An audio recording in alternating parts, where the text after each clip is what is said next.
It's a new edition of the Bigfoot Journal, your twice-monthly Bigfoot news update.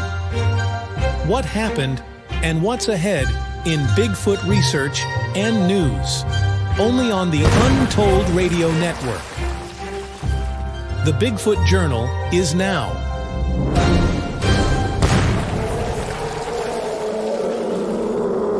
With your host, Mike Luci.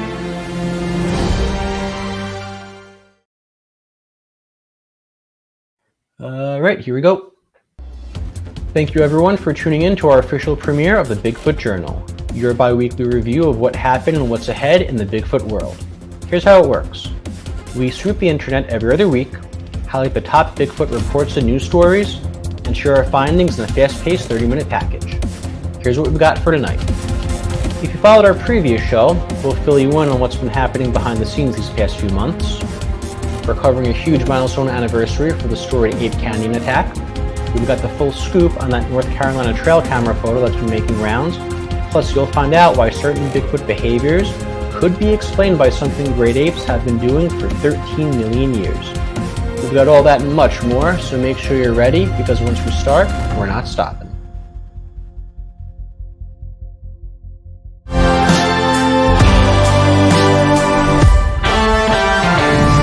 News and updates are now. Alright, so our first order of business, we're going to fill you in on what went down these last few months leading up to this moment. Here's Chuck Larson with the full scoop on what happened. Before we go, we've got a couple of big announcements now. When This Week in Bigfoot last aired on March 10th, host and creator Brendan Brown announced he'd be undergoing surgery. It originally meant that episode 49 would be the show's last until May. While we're pleased to say Brendan's procedure was a success, Brendan ultimately decided to step away from Bigfoot so he can prioritize his recovery and pursue other ventures. After Brendan's departure, we took some time to regroup and decided that going with a full rerun made the most sense moving forward. It lets us continue our fast-paced coverage of the Bigfoot world while preserving the legacy Brendan built. We are thankful for Brendan's contributions as a Bigfoot researcher, personality, and content creator. We wish him a full, speedy recovery and nothing but the best in his future pursuits. Brendan may be gone at this time, but the door is always open for him to return, and you never know what the future may bring. So that's what happened. Here's Mike to fill us in on what's ahead. So we may have a new name and look, but we're still reporting the latest Bigfoot news and happenings in the same fast-paced manner you've come to expect and deserve. Now, obviously doing this is no easy task, so to ensure we leave no stones unturned, we made some updates to our team. You might be familiar with Chuck Larson and myself from This Week in Bigfoot, or if you follow our group, the Catskill Appalachian Research Collective. But in case you don't, here's a quick rundown. Yours truly is the CARC's lead investigator, hailing from Southern New York State. Chuck Larson is a CARC co-founder from Northwest New Jersey. And we're also excited to introduce our team's newest addition, Tobi Crum. Tobi's an up-and-coming researcher from Southwest Ohio. He spends a lot of time out in the field where he's had some compelling experiences and possesses an impressive collection of audio and castings for someone his age. You can reach out to Chuck or myself with questions on anything we just covered. Otherwise, we're looking forward to getting acquainted and reacquainted with you as we look to get back into the swing of things. And who knows, maybe, just maybe, we'll figure out this whole Bigfoot thing. Up next, we're highlighting a huge milestone anniversary for one of the most iconic first-hand encounters in Bigfoot history. Tobi Crum has the full story. Bigfoot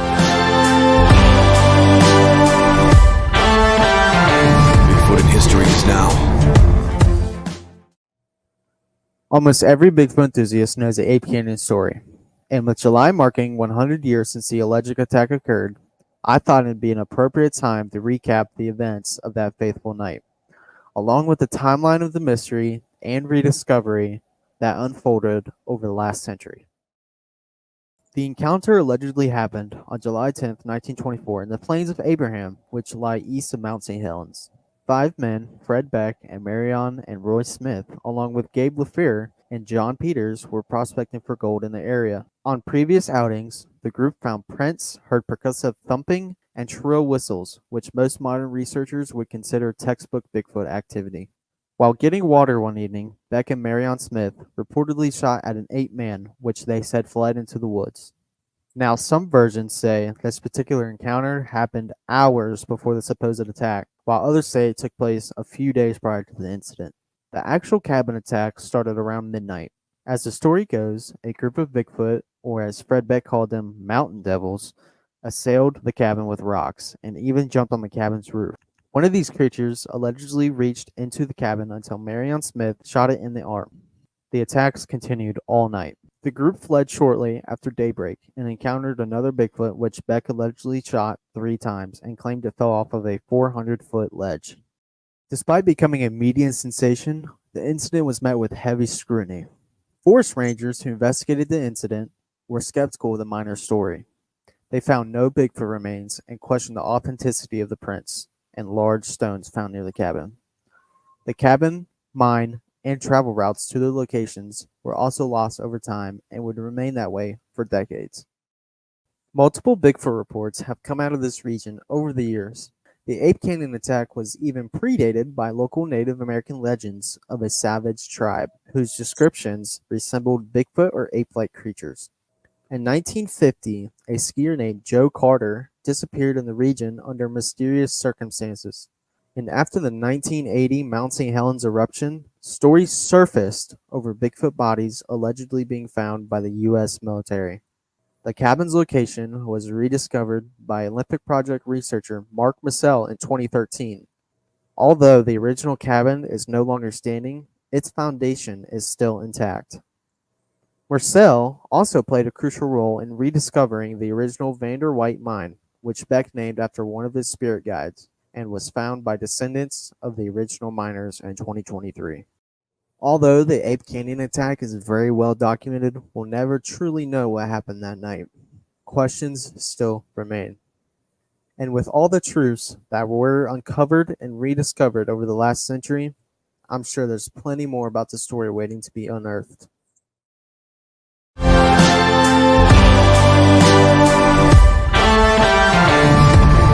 Bigfoot in Science is now. Have our ancestors been teasing each other since before language was born? And could it explain some alleged Bigfoot behaviors? Well, a groundbreaking study might shed some light on these questions. A team of researchers discovered that humans, chimpanzees, orangutans, and gorillas, all 4 great apes, intentionally engage in playful teasing and provocation. The team analyzed 75 hours of footage from great ape habits and looked for spontaneous and social interactions that exhibited playful, harassing, or provoking qualities. All great apes were observed engaging in provoking and frequently playful behaviors. In total, 142 strong examples of teasing were counted, including 18 distinct teasing behaviors. In each instance, researchers observed specific details of the instigator, like signs of intent, body movements, facial expressions, and the target's response to their antics. Many of them appeared to provoke a reaction, or at least attract the target's attention. Some common teasing actions observed included staring, repeatedly moving limbs or objects in the target's face, along with hitting, poking, hair pulling, and physical disruptions. Now, since these behaviors were documented in all 4 great apes, it suggests the earliest form of these antics might date back at least 13 million years. This would predate the development of language and provide new insights on the cognitive capabilities of great apes. So, how could these findings tie into Bigfoot? Well, if Bigfoot is in fact real and is some kind of undiscovered great ape, then they would, in theory, also possess these same qualities. Perhaps these findings might explain some alleged actions described in Bigfoot reports, like rock throwing, and what witnesses might perceive as intimidation or being terrorized. Is it possible these alleged behaviors could actually be forms of playful teasing or provoking? While their antics wouldn't be as up close and personal like the ones we just covered with the great apes, how inconceivable is it for a Bigfoot, which are supposedly more intelligent than other apex predators, to develop craftier, covert ways of antagonizing or teasing? Some researchers believe Bigfoot could be fascinated with humans and might view them as a source of entertainment or humor, which might compel a Bigfoot to engage with humans in a teasing manner. And if that's the case, then maybe we should rethink just how close these creatures could be to humans on both a behavioral and intellectual level.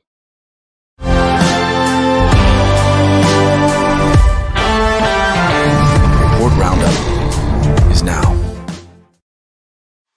Alright, this is our report roundup. If they're out there, it's the part of the show that updates you on the latest Bigfoot reports from major databases and across the internet. We've got 5 on deck from 4 different states, so let's get into it. Starting with the Bigfoot Mapping Project, our first one comes out of eastern Kansas and was reported just last week. The details are pretty scant, but it looks like this report happened in March of last year, about 38 miles west of Kansas City. The witness claims to have spotted and ran from a dark brown figure standing in a field whose height they estimated to be around 6.5 feet. This encounter allegedly happened while the witness was walking down a street they identified as Castle Street, which is in a very developed residential area, just something to note. This next one brings us to southern Louisiana, and I guess it's technically a Class C report. The poster recounts a story about his cousin that took place in the 1970s, who allegedly shot at a bipedal creature that approached his campsite in the swamps near Gibson, Louisiana. Apparently, the creature released a scream that sounded like a cross between a lion roar and a woman screaming bloody murder. The creature even supposedly followed the poster's cousin, who fled the campsite in his canoe, and said it followed him the entire way back in the cypress swamp, managing to stay out of sight. We're shifting gears to the BFRO. Our first report takes place in eastern Minnesota and details multiple instances of possible activity during the BFRO expedition. It links to a 26-page PDF that documents all reported activity. Some of the events described include a figure being caught on thermal, along with possible eye shine and knocking sounds. Keep in mind the PDF does have redactions to keep the investigation area confidential. Next, we have a report coming out of southern Mississippi that describes 3 experiences a hunter had in 2012. The witness says he had a heavy object thrown at him during one instance. A few months later, he heard possible knocking sounds coming from the same area while hunting with his son. He also reported hearing something large splashing around in the water.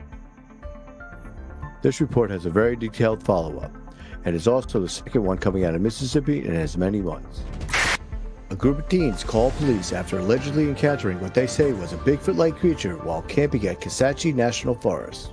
The teens claimed to hear a growl, and they saw what they described as an animal with glowing eyes that stood about 5 feet tall. The story was featured in multiple prominent news outlets like the New York Post and gained a lot of local publicity. Kisatchie National Forest is located in southern Louisiana, where people have previously reported Bigfoot encounters. All right, now we're moving on to the You Decide part of our report roundup. This is where we break down a trending photo, video, or other piece of potential Bigfoot evidence. We lay out all the facts, details, and other info to help you decide if it's the real deal. I'll send it back to Mike to get us started. Thank you, Chuck. So maybe you've seen this picture making rounds lately. Let's see what we have here. It's a trail camera photo taken at night, which seems to show a hairy figure that appears to be standing on 2 legs. While you can't make out a head, the figure does look like it's hunched or bending over, whose limbs seem to be clearly defined. This picture was first posted in the Creepy subreddit on July 30th and has since spread like wildfire across social media outlets like Facebook, Reddit, and Instagram. The OP claims this picture was taken by his friend's trail camera in Golden Valley, which is in western North Carolina. It does seem like a lot of these photos and videos always come from a second or third hand source, but I guess it's fair to assess those particular details on a case-by-case basis. Now, here's what I like about this one. Unlike most alleged trail camera photos, this picture actually has a timestamp and includes the trail camera brand. It says the photo was taken on July 29th, 2024 at 4:34 a.m. I checked the temperature in that area at that date and time, which basically matched the timestamp. The photo definitely caused a lot of controversy. Skeptics believe it shows a bear, boar, someone in a costume, or was even AI generated. One Redditor even took the liberty of outlining what they believe are the giveaways to indicate that it is in fact a bear. Others who commented think it could be a Bigfoot, possibly even a dogman. Even man-bear pig was mentioned a few times. But I thought this was a particularly thought-provoking culprit someone proposed. Probably what happens when you drink too much Wolf Cola. So let's go a little more in depth. The figure's limbs definitely appear noticeably long, which for some is enough to rule out a bear, but looks can be deceiving. For context, here's how it compares to a few trail camera photos of bears that were taken at some pretty deceiving angles. And I guess it's worth seeing how it sizes up against the infamous Jacobs photo. One detail that I and some other commenters found particularly interesting were the figure's hind legs. One comment noted how the figure appears to have digitigrade back legs, which describes when animals walk on their toes without having their heels touch the ground like a cat or dog. So to that point, I compared the figure's feet with those from some pictures of black bears standing upright. And while that apparent arch isn't as pronounced as it is in the figure, it looks like you can kinda sorta see that shape in some of these bears, namely the ones with a bent or arch posture, maybe? I also figured it was worth comparing with images of standing gorillas. Lastly, this picture was taken with a reveal tact cam, so I looked up a few nighttime shots of bears taken by the same trail camera brand, just to see if we can potentially rule out this being AI generated, or if there's any resemblance between the figure's physical characteristics and other bears these trail cameras have photographed. And while I couldn't find any Bigfoot reports directly near Golden Valley, there were a good amount in the broader region and surrounding counties. There is a lot to unpack for this one. It's definitely an intriguing photo to say the least, but hopefully everything I covered provided enough information to let you decide if it's the real deal or something else. So definitely let us know what you think in the comments. Otherwise, that about does it for this episode's Report Roundup. Remember, if they're out there, you'll hear about them, and who knows? Maybe the next one will happen somewhere near you.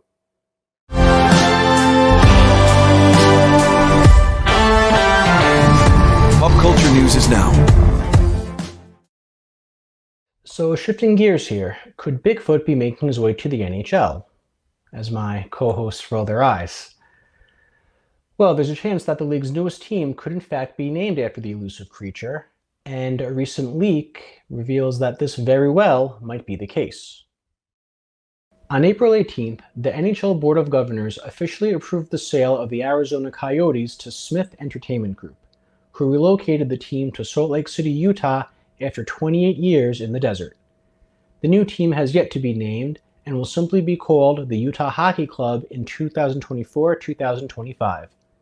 Team owner Ryan Smith announced he was letting fans decide the team's next name by voting in an online poll. The first round of voting went from May 8th to 22nd, which gave fans 20 different names to choose. And yes, you know who was one of them. The second round of voting spanned from June 8th to 20th and was narrowed down to 6 choices: the Blizzard, Mammoth, Outlaws, Venom, Utah HC, and the Yeti.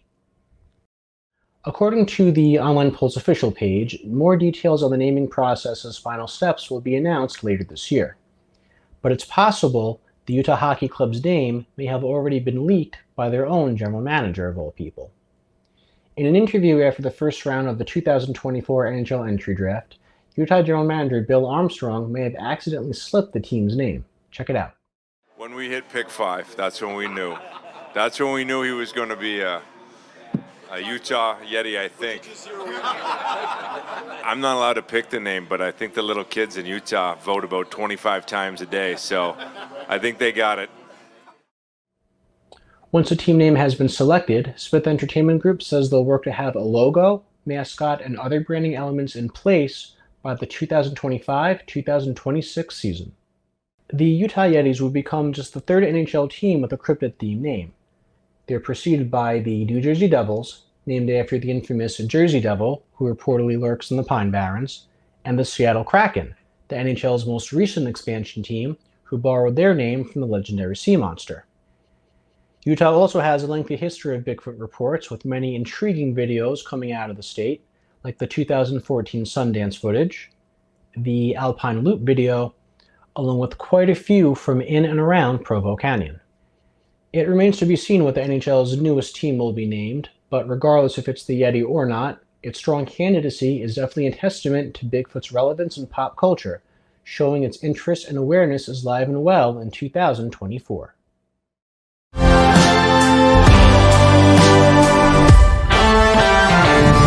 Bigfoot Spotlight is now. And welcome to the Bigfoot Spotlight, where we take a look at recent and upcoming Bigfoot films, live streams, and events. Starting us off is the new podcast, Mapping Bigfoot, right here on the Untold Radio Network. In the second episode, host Scott Tompkins speaks with our friend Amy Boo about her journey in the Bigfoot world, along with her involvement in Project Zoo Book and the Olympic Project. And she said she was so blown away by it. And had no idea that there was that much research going into these creatures, that many footprints that have been found, all of the witness reports. So she said she was very blown away by that. So she went back one day, and at lunch with the other primate zookeepers, they take care of gorillas and chimps and macaques and all these different animals. And she's like, hey, what do you think about Bigfoot? And the one gorilla guy, he was like, oh my gosh, I love Bigfoot. I've been fascinated by it for a long time. So they're the two main ones that got really interested. But there were three other zoologists in the group at the beginning, especially where they were like, okay, we'll come along for the ride here. Next, it's a Bigfoot movie I found. Bigfoot, Grip of the Monster, on the Encourage TV YouTube channel. I wouldn't call it a documentary, it's definitely more of a sci-fi mystery flick. It probably won't get nominated for any awards, but I found it pretty entertaining and definitely recommend watching it if you have an hour to spare.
Next up, I wanted to spotlight a book that I recently started reading, The Phenomenal Sasquatch by Matt Pruitt.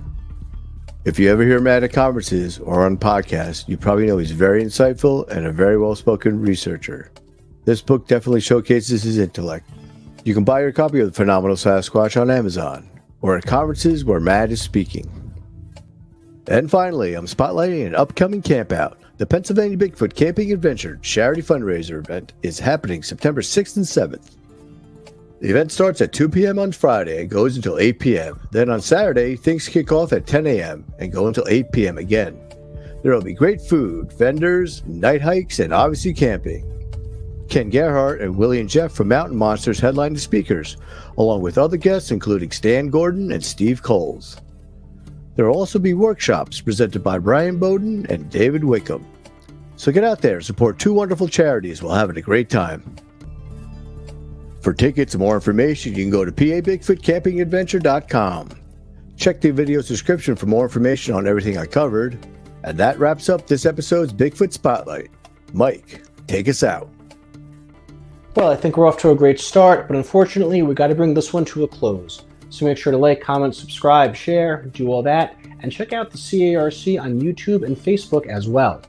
Check the video description for more information on this episode's segments, and if you have any questions or even a story that you think might be newsworthy, leave us a comment or shoot us an email. We really hope you enjoyed tonight's show because we've got a lot planned for bringing you the latest on what happened and what's ahead in the Bigfoot world.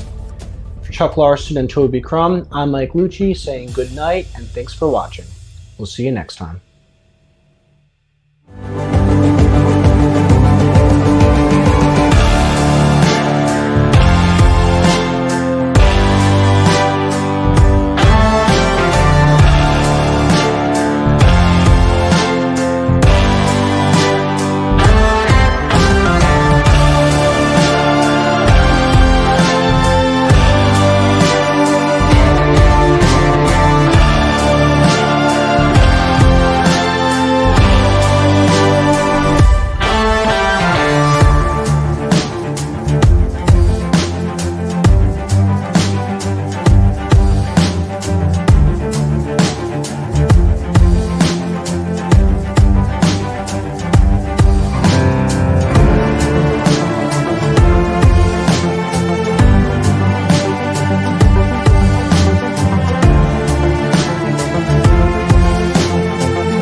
program is distributed by the Untold Radio Network.